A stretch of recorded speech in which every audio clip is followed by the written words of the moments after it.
Okay, so itong video na to para lang to dun sa mga gustong matuto mga idol, no? Yan. So ito yung transmission gear niya, yan. Ito yung transmission set niya, no? So ito yung main shaft, ito yung counter shaft. So sa paglagay niyan mga idol ay ganito lang forma. Okay, so basta yung kabila niyan, clutch side yan. Alright, so ilalagay na natin. So ilagay natin siya pa ganun dito mga idol, no? So ito mga idol ay hawakan nyo yung washer na hindi siya malaglag kasi may washer yan eh. Ang problema kasi pagka nakapatong lang ang washer dyan tapos iniisip natin na yun nakashoot, hindi pala nakashoot, so katagalan mauubos to, no? So yan, ganyan na paglagay niyan, pigilan nyo lang yung washer hanggat siya mashoot siya dun sa mismong pinaka-needle. Okay, so ang importante mashoot siya sa pinaka-needle. Alright, so yun, nakashoot na siya.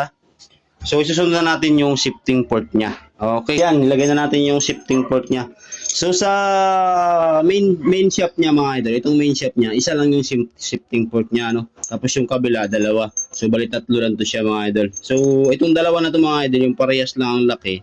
Harapan po ang paglagay nito. So makikita nyo, ayan, makikita nyo medyo mahaba, di ba? Pati itong isa, mahaba din. Ayan. So dapat ang paglagay niyan ay harapan. So kahit alin ang mauna diyan, basta harapan siya lang.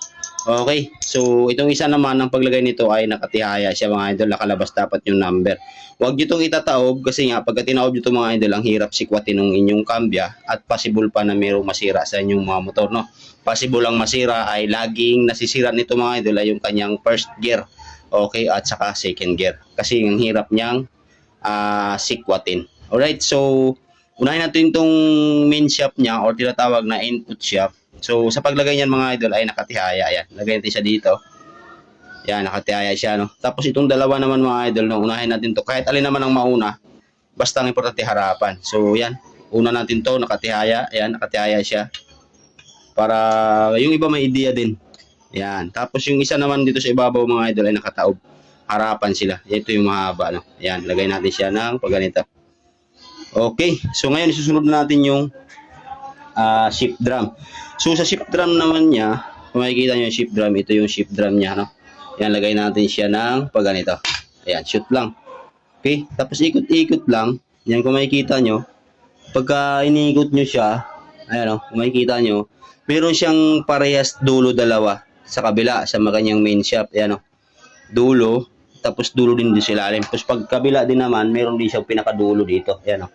Okay, so unahin natin ilagay ay yung kanyang main shaft. So sa paglagay, iangat nyo lang to, yung isa. So ganyan lang, angat lang, oh. Yan, angat lang, tapos ganoon din dito. Yan, angat lang din, tapos ganoon din dito, angat din. Yan, okay. So ganoon ang paglagay ng shifting port.